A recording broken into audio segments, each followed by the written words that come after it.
Peter Falconio and his girlfriend Joanne Lees are more than excited.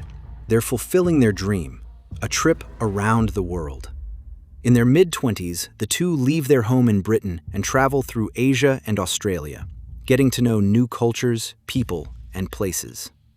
They're doing what countless other tourists do as well. But the story of Peter Falconio and Joanne Lees is different, because only one of them will return home. What happens to the two of them is so unbelievable that their story continues to spark countless theories and speculations to this day. It all ends in the middle of the Australian outback, at night, on an endless, desolate highway. And for the mystery surrounding Peter Falconio, this ending is only the beginning.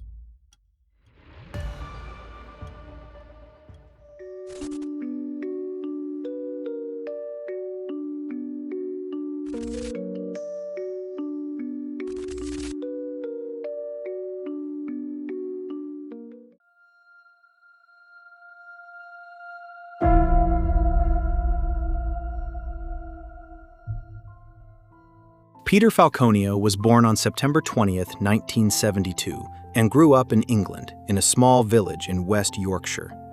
Peter has 3 brothers, so there's always something going on at the Falconio household. At school, Peter consistently did well.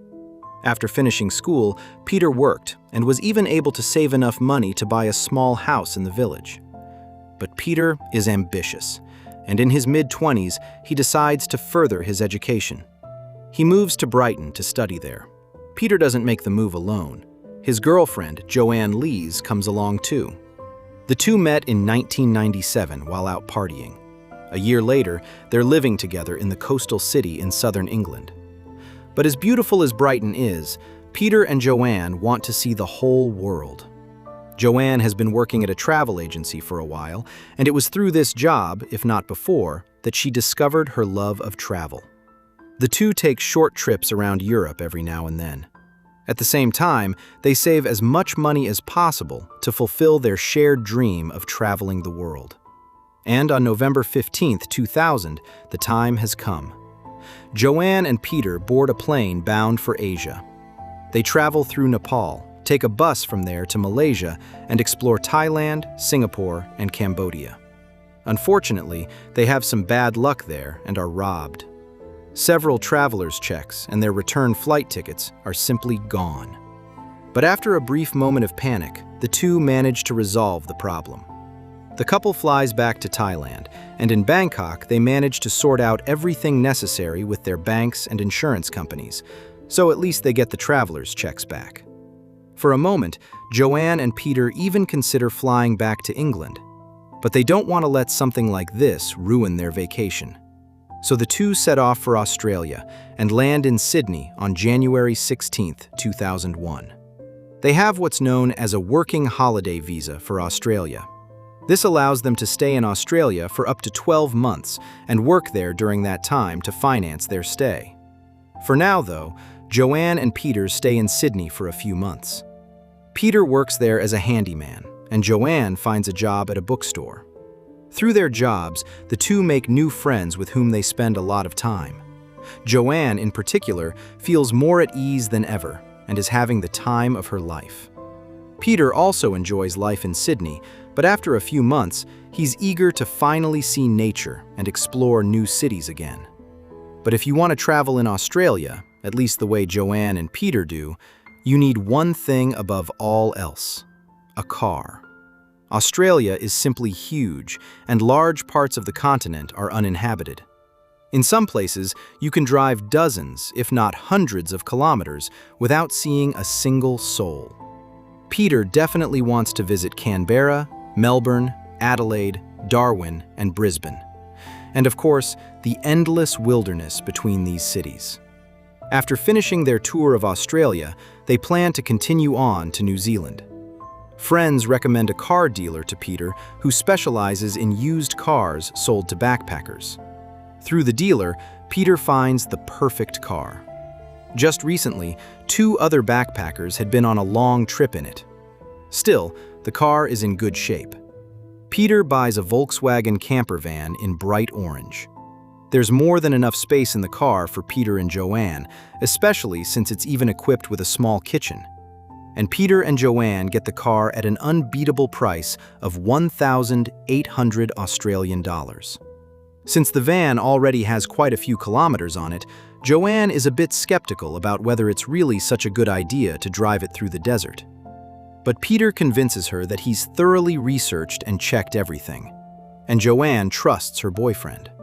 So, with a heavy heart, the two leave Sydney behind and set off on June 25th toward Adelaide. As it turns out, Peter was right. The car runs great. But on their journey, something, or rather someone, completely different will throw a wrench in their plans.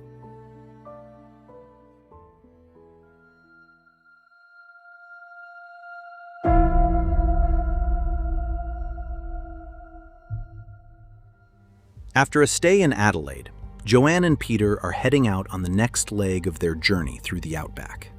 No towns, no civilization, no cell phone or radio reception. The couple is well prepared. They have supplies in the car, and Peter bought a small safe for their money after what happened in Cambodia. A full 3,000 kilometers lie between Adelaide, their last stop, and their next destination in Darwin. The two will essentially cross the very center of the continent, a journey that will take them several days. They're making a stop in Coober Pedy because the town lies on one of the main highways that runs straight through the wilderness of South Australia and the Northern Territory toward Darwin, where Joanne and Peter are headed. There, the two have agreed to go their separate ways for a little while. After all, they've been stuck together 24/7 for more than half a year. And no matter how much you love each other, at some point, you're bound to have different plans.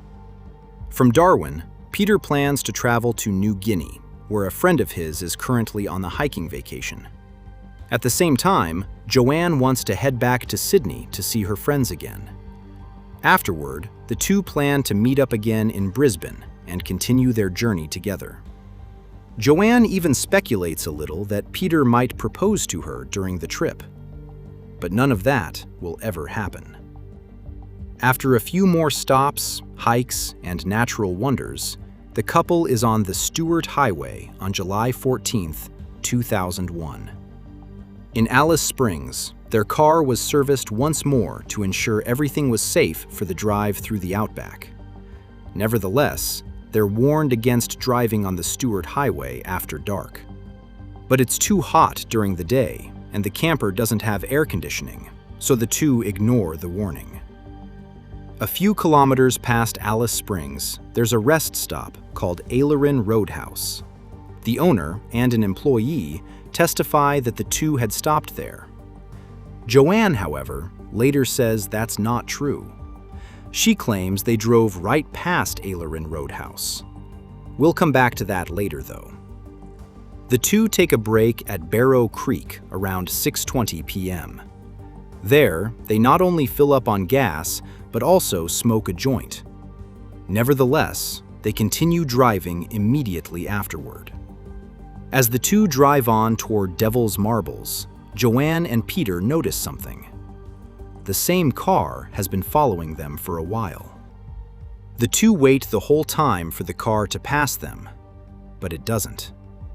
The driver of the white Toyota is gesturing wildly, repeatedly pointing at the rear of their car and won't let up. It looks as if he wants to alert them to damage on the back of their car. The man rolls down the window and shouts something about sparks coming out of the camper's exhaust pipe. So Peter pulls over to the right.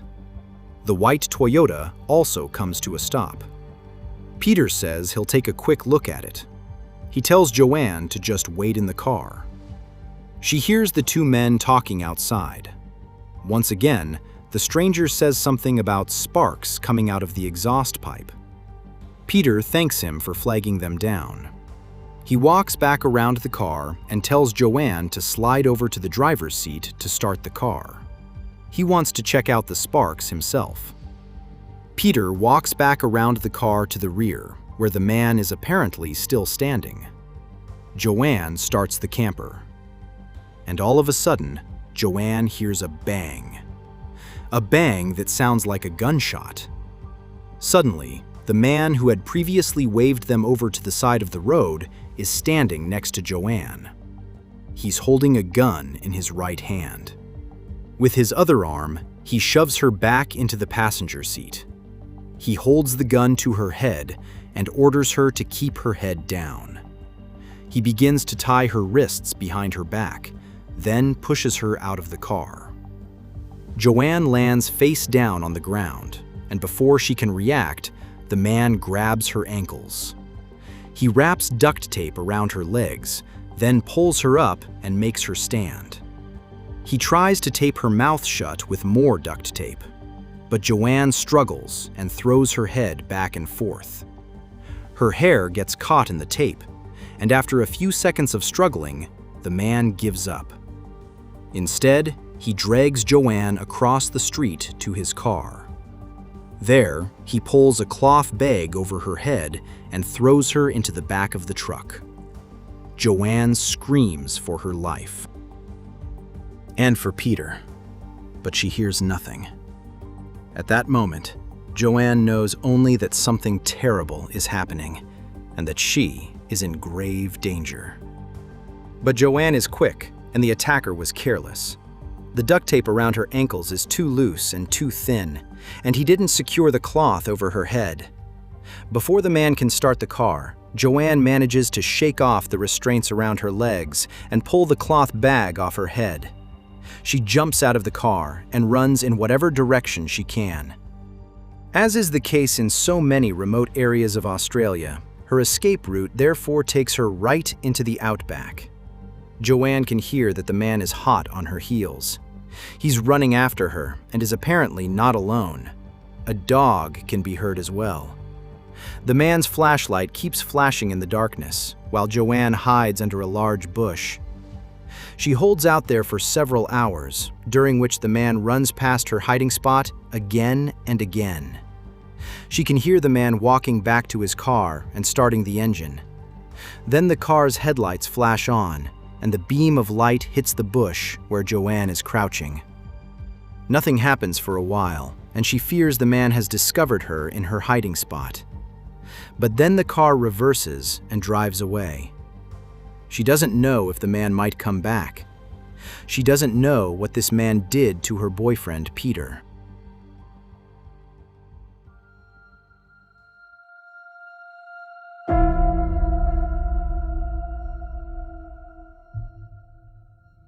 After a few minutes, Joanne ventures closer to the side of the road, where she hides in the tall grass. When she sees the headlights of a large truck around 12:35 a.m., she makes herself known. That's how Joanne is found in the middle of the night on July 15th by two truck drivers, Vince and Rodney. Joanne is, of course, completely distraught and frightened. Rodney later says in an interview that he had never seen anyone so distraught in his entire life. He and Vince try to calm the young woman down and untie her. Again and again, Joanne cries out for them to look for Peter. When the two ask who that is, Joanne explains in a disjointed manner that Peter is her boyfriend and that he's been shot. But there's no sign of Peter anywhere. Vince and Rodney decide to drive to the nearest rest stop. If there really is someone with a gun in the area, they don't want to put themselves or Joanne in further danger. Around 1:30 a.m., the three arrive at the Barrow Creek Roadhouse, from where they call the police. She barely registers the police arriving, examining Joanne's injury and soiled clothing, and questioning her. But she is able to provide a description of the attacker. A man with a long face, around 45 years old, deep-set eyes and sunken cheeks, grayish hair falling over his forehead, and a thick mustache. He was wearing work pants and a blue plaid shirt. Traces of the restraints are still visible on Joanne's arms and legs. Her knees and elbows are scraped. But above all, Joanne has to come to terms with the fact that she has no idea what has happened to Peter. On the morning of July 15th, a large-scale search for Peter Falconio and the mysterious attacker is launched. A large pool of blood is found on the Stuart Highway. A DNA test confirms that the blood belongs to the missing Peter. However, no bloody drag marks or similar evidence are found. Only this single pool of blood on the roadside and a few spatters on the ground next to it. In addition, Joanne's footprints are found, which match her account of her escape. However, no other footprints, neither Peter's, the assailant's, nor a dog's, are found. No traces of gunpowder are found on the rear of the station wagon, where the shot that struck Peter must have been fired. The search proves difficult due to the conditions on site. It is virtually impossible to thoroughly search the entire area. In July 2001, a reward of 250,000 Australian dollars is offered. Although it's hard for Joanne, and she herself is still shaken by the events, she speaks to the media. She would do anything to ensure her boyfriend returns to her safe and sound.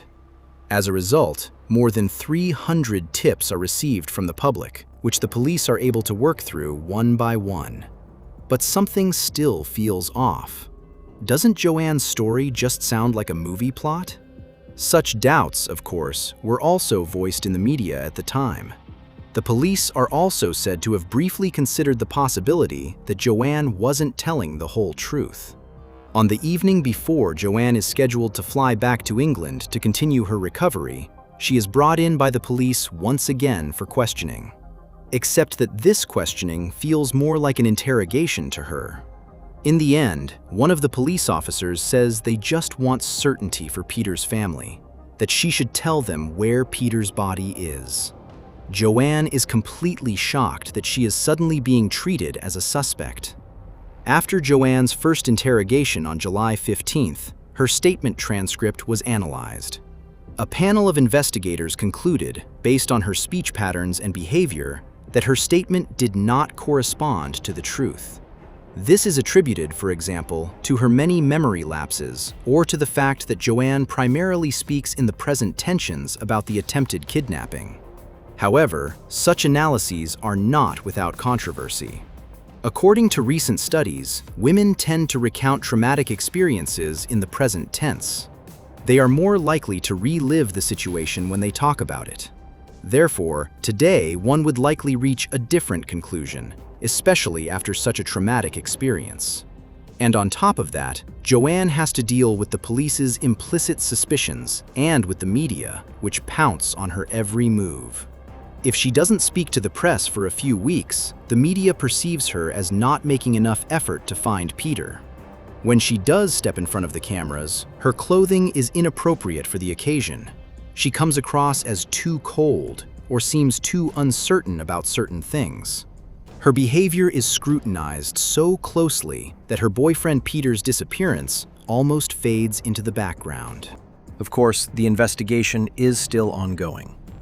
In the course of this investigation, footage emerges from surveillance cameras installed at the gas station in Alice Springs, a few kilometers from the crime scene. The footage was recorded around the same time Joanne was found by the two truck drivers. The camera footage shows a man who matches Joanne's description quite closely. When she is shown the footage for the first time, she says the man is not her attacker. But then she changes her mind. He's probably the one after all. And contradictions like these are, of course, a goldmine for the media. Such vague memories are normal, however, following traumatic experiences. Simply put, it's a protective mechanism of the brain. The experience is then not stored as a coherent narrative, but only in fragments, and sometimes not at all. This is due to the extreme stress, which prevents the information from being transferred normally to long-term memory. So it may be that during such interviews, Joanne can only try to, so to speak, recall her own memories. This is also quite evident in the videos of the case reconstruction in which Joanne participated. When she is asked to reenact the situation in which she jumped off the kidnapper's car, she looks to the right. She says she was actually certain she had run that way, but now that she's standing there, it somehow feels as if she had run to the left after all. And it's a similar story when she's shown the surveillance video from the gas station. At first, she says the man isn't the perpetrator. Then she says he is. The police, however, also believe that the kidnapper and the man in the video are the same person. The location, time, and appearance match, especially since the man's car is also visible in the videos. And the vehicle also matches Joanne's description exactly. In addition, several small stains that look like blood are found on Joanne's shirt. Although the traces are tiny, investigators managed to generate a complete DNA profile. The DNA doesn't match Joanne's, Peter's, or that of her two rescuers. There's no match in the Australian police database either. But of course, the evidence is preserved. After all, it could be valuable DNA from the perpetrator. Furthermore, the DNA also matches that found on Joanne's restraints and on the steering wheel of the VW camper.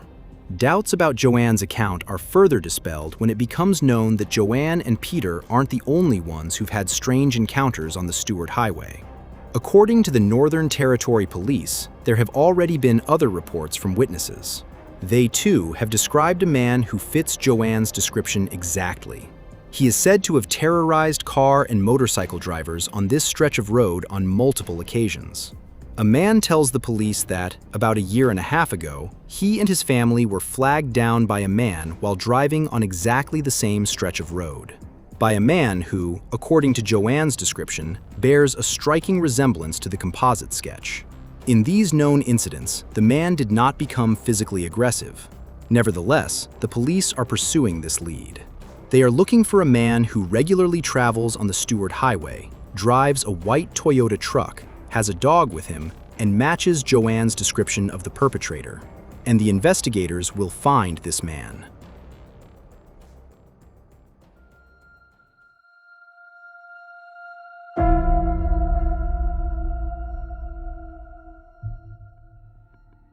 In mid-2001, Bradley John Murdoch's phone rang. It was his father. He told 43-year-old Bradley that he had just seen him on TV. That's because they were showing the video in which the man at the gas station in Alice Springs could be seen. And that man bore a striking resemblance to Bradley. Bradley's father isn't the only one who thinks his son is in that video. Several of Bradley Murdoch's friends have also come forward and said that it's definitely him.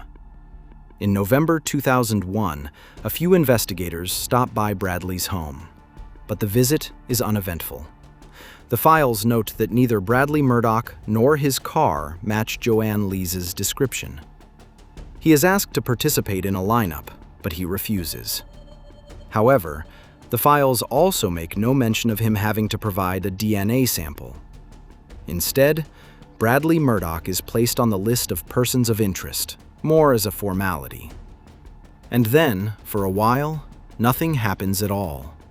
Until May 2002, when a friend of Bradley Murdoch's is arrested for drug smuggling. In an attempt to get himself out of trouble, the friend reveals some information about Bradley. Murdoch is said to have once told his friend how he would dispose of a body, purely hypothetically, of course. On the weekend of Peter's disappearance, Bradley was actually supposed to help him with a job, but he showed up late. When asked why, Bradley Murdoch simply said he'd run into some trouble on the way. Shortly afterward, he is said to have changed both his appearance and the look of his car. They contact Bradley's brother and ask him for a DNA sample. This allows them to discreetly compare the DNA from Joanne's shirt with that of the Murdochs without letting Bradley know directly that the suspicion against him has now been substantiated. Bradley's brother provided a DNA sample, thereby advancing the investigation, because there was a match. However, in their supposedly subtle move, the police underestimated the bond between the two brothers. Bradley's brother called him immediately after providing the sample and warned him. This gave Bradley John Murdoch enough time to make a run for it and disappear into the vastness of the Australian Outback. On August 22, 2002, however, Bradley Murdoch's escape comes to an end. He is arrested, though not for the murder of Peter Falconio.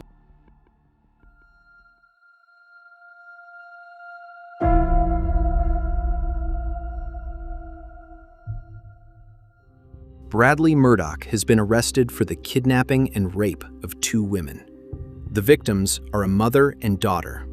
The mother is reportedly an acquaintance of Murdoch's. It is said that he held them captive for several hours and then let them go. Now that Bradley is in jail, investigators in the Peter Falconio case finally have the opportunity to question him again, this time as the prime suspect. An investigation is also underway in England. Several police officers have traveled there to speak with Joanne. They show her several photos of different men. If Joanne recognizes the attacker in one of them, she is asked to point to the photo. And that's exactly what Joanne does. She unhesitatingly selects a photo showing Bradley John Murdoch. Meanwhile, in Australia, Bradley Murdoch's trial has begun in connection with the kidnapping of the mother and daughter. However, he is acquitted. To this day, there is very little information available about the case. What is certain, though, is that Bradley does not remain free for even a minute. Immediately after the trial concludes, he is arrested again, this time for the murder of Peter Falconio and the attempted kidnapping of Joanne Lees. In 2005, the trial against Murdoch begins, more than 4 years after Peter's disappearance and without his body ever having been found. Both Joanne and Peter's family travel to Australia specifically for the trial. There, they hear Bradley Murdoch's defense strategy. He pleads not guilty. The key to his defense lies primarily with 2 witnesses whose testimonies are intended to prove what hardly anyone believes is possible anymore: that Peter Falconio isn't dead at all, and that accordingly, Bradley couldn't have murdered him. The defense's theory is that Peter Falconio faked his own murder. He allegedly arranged with a third, unknown person that he would wave from the side of the road at Barrow Creek while Joanne remained in the car so that he could slip away unnoticed. Furthermore, the identification of Murdoch is being called into question. After Bradley's arrest, investigators traveled to England to show her various photos from which she was supposed to select the perpetrator. She unerringly pointed to the one of Bradley John Murdoch. However, by the time the investigators arrived in England, online media outlets had already published articles about Murdoch's arrest, including a photo of him. As Joanne's browser history shows, she had already viewed such an article featuring a photo of John before she identified his photo as that of the perpetrator. This is, of course, at least one major flaw in the police investigation. And then there are the 2 witness statements presented by the defense. A couple claims that Peter Falconio himself showed up at their gas station in New South Wales about a week after his disappearance. More specifically, at the Brown service station in Burke. Peter was reportedly accompanied by a disheveled-looking man who had a dog with him. The 2 reportedly bought dog treats, a drink, and a chocolate bar. The second man also looked like the composite sketch created based on Joanne's description. A few meters away from the rest stop, there was a car that looked similar in type to the perpetrator's car, except that it had obviously been repainted rather unprofessionally. However, the man and the woman described the man believed to be Peter slightly differently. The prosecution therefore rejects this witness account. When you consider the gunshot Joanne heard and then Peter's blood found on the Stuart Highway, the likelihood that he would be out and about a week later, alive and well, with a stranger and a dog, is quite low. Bradley Murdoch's defense team is trying a different approach. Once again, the focus is on Joanne. It turns out that Joanne was having an affair with a man named Nick while she and Peter were in Sydney. Peter knew nothing about it. There's indications that your relationship with Pete might have been soured a little bit from Sydney. Can you tell us about that? I had an affair with someone called Nick, and it lasted a month. Pete didn't know about it. Would you describe as a romantic relationship? Did you have plans? We just said if we felt anything after in 6 months or whatever when we got back from England, and which would be it. Joanne had already confided in Peter's brother back in 2001, after Peter's disappearance. At her request, he had also spoken with his parents. When Joanne was asked about relationship problems during a police interview, she immediately volunteered the information about her affair with Nick. Nevertheless, the Falconio family stands by Joanne. Sure, the affair wasn't right, but they see no connection to Peter's disappearance. Bradley Murdoch's defense attorneys, on the other hand, are using the affair to try to portray Joanne as untrustworthy. Some inconsistencies in Joanne's statements regarding the timeline are also being scrutinized very closely in court. For example, regarding the length of the fur on the kidnapper's dog. But the prosecution's evidence is simply much more substantial. Bradley's own father and his friends recognized him in the surveillance video.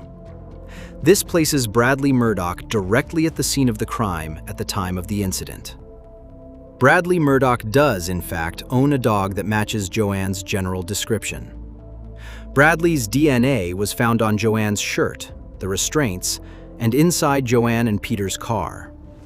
And Bradley went into hiding immediately after his brother provided a DNA sample.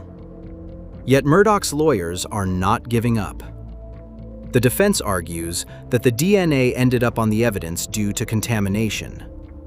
This is because Joanne, Peter, and Bradley Murdoch all visited the same restaurant, the Red Rooster in Alice Springs, on July 14, 2001. Joanne said that she and Peter stopped there for a quick bite to eat. Bradley reported that he bought chicken there for himself and his dog. Therefore, it's possible that Bradley bumped into Joanne there and transferred his DNA that way. However, the trace on Joanne's shirt is a reddish-brown stain that was later confirmed to be blood. Nevertheless, Bradley claims he is merely a scapegoat for the murder. And after his smuggling partner was arrested, the latter sought to improve his own prospects by pinning the Falconio murder on Bradley. But the defense has no counter-argument for what is arguably the most compelling piece of evidence. Joanne told the police that she lost a hairband with a silver clip during the attempted kidnapping. When the police seized Murdoch's gun upon his arrest, that very hairband was wrapped around the pistol's holster. After a hotly contested trial, Bradley Murdoch is found guilty of the murder of Peter Falconio, even though his body has not been found to this day. He is sentenced to life in prison, which will keep him behind bars until at least 2031. Over the following years, Bradley John Murdoch exhausts every possible avenue to file an appeal. Every single one of his appeals is denied. On paper, the crime has been solved. In reality, however, many questions remain unanswered. And that's why new developments surface from time to time. For example, in the spring of 2017, the news site NTN News published an article. NTN had received a letter detailing what happened to Peter Falconio. The one-page A4 letter was sent by airmail from an Australian who now lives in London. He claims that a criminal associate of Bradley Murdoch helped him dispose of Peter's body. Bradley's criminal associate allegedly transported the dismembered body to Western Australia and buried it outside the town of Gerritton. The sender says he must remain anonymous himself, as he had also been involved in shady dealings with this person in the past. NTN forwarded the letter to the police, who also investigated the matter. However, nothing ever came of it. A 4-part documentary about the case will be released in 2020. The documentary also features Vince Miller, one of the 2 truck drivers who rescued Joanne on the night of July 14th to 15th, 2001. Unlike in his witness statements, Vince mentions a new, crucial detail in his interview for the documentary. Before he and his colleague found Joanne, Vince says he saw another car near Barrow Creek, a red car parked on the side of the Stuart Highway. 2 men were standing next to this car. Vince says he then slowed down to see if the 2 men needed help. In doing so, he observed the 2 men loading a third person who looked like Jell-O into the car. And the man who was placed in the car could very well have been Peter Falconio. At this point, I'd like to put the documentary into context, not to question Vince's or anyone else's credibility, but simply for the sake of completeness. The documentary was produced by the British broadcaster Channel 4 and leans heavily toward questioning Bradley Murdoch's guilt. Peter's family, Joanne, lawyers, active investigators, or prosecutors are not given a voice in the documentary.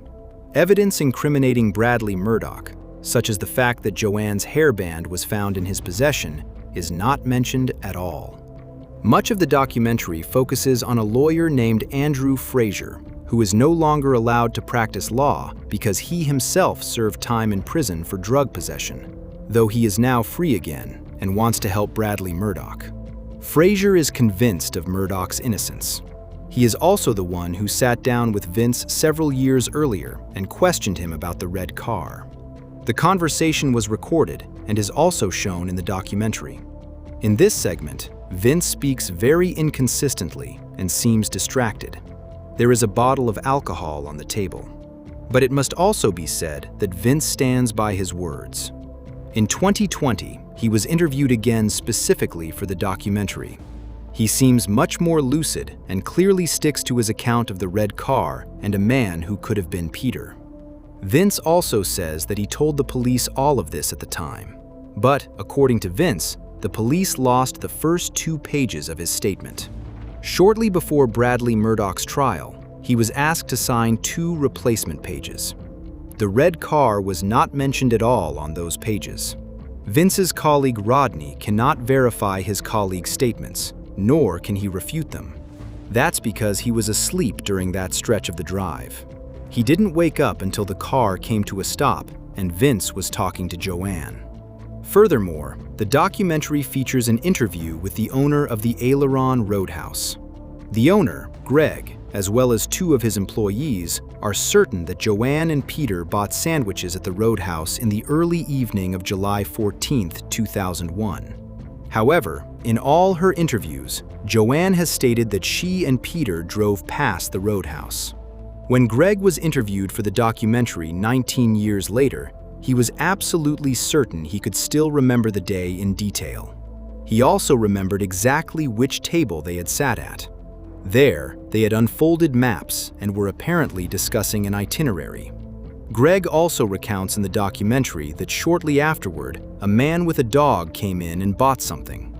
On his way out, he stopped at Joanne and Peter's table and chatted with them. To Greg, it was quite obvious that the 3 of them knew each other. Joanne didn't say a word about any of this to the police, but Greg did. The police took his account seriously enough to arrange a lineup. He was asked to identify, from a group of men, the one he claimed to have seen with Joanne and Peter. Bradley John Murdoch is also among this group. However, Greg told the police that none of the men present was the dog owner who had spoken with Joanne and Peter. It's important to note once again that this interview was not conducted by an independent journalist, but by Andrew Fraser, the lawyer who is merely trying, as a hobby, to prove Bradley Murdoch's innocence. In addition, he interviewed a trucker who was at the Barrow Creek Hotel on July 15, 2001, the place where Joanne had initially taken shelter after the attack. In the documentary, the trucker says he saw a man there who matched the description of the perpetrator exactly, right down to his clothes. The trucker reportedly struck up a conversation with the man. The guy had apparently just completed a drug deal near the crime scene. The trucker even jokingly told the man he'd better change his clothes before someone mistook him for the perpetrator. If he'd had a dog with him, he'd probably have been in trouble. The man is said to have replied that it would be easy. Just shoot the dog and get a new one later. In the interview for the documentary, Fraser then shows the trucker a photo and asks if the man in the picture is the guy he talked to at the Barrow Creek Hotel. The trucker confirms this. The photo shows a man whose name is unknown. Let's just call him Tom. Tom came forward to the police in 2001 after the video from the gas station in Alice Springs was released. He told the police that the car in the surveillance video was his. It's not entirely clear in the documentary whether Tom admits to having been at the gas station himself or whether he's implying that his car was stolen. In any case, Tom is required to provide a DNA sample and is briefly considered a person of interest. However, he is quickly ruled out as a possible suspect. This is partly because on July 15th, he was at the Barrow Creek Hotel, just like Joanne. There, however, she did not recognize him as her attacker. The trucker from the hotel, however, is certain he spoke with Tom there. And Tom is said to have made that remark because of the dog. As it emerged during the trial, a shot dog was indeed found shortly after Peter's disappearance. Specifically, at Neutral Junction, a gravel road slightly off the Stuart Highway where the incident took place. The description of the dog matches exactly the one Joanne initially gave of the perpetrator's dog. As you can see, these are all loose ends. While the documentary brought these details to the public's attention for the first time, it also fails to properly connect the dots.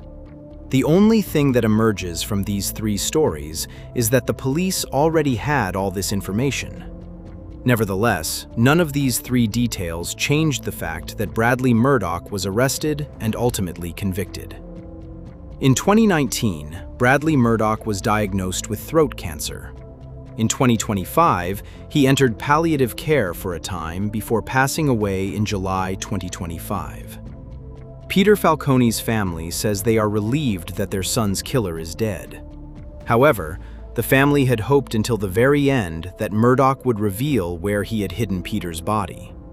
The police, too, had hoped that Bradley might reveal something on his deathbed or in his will.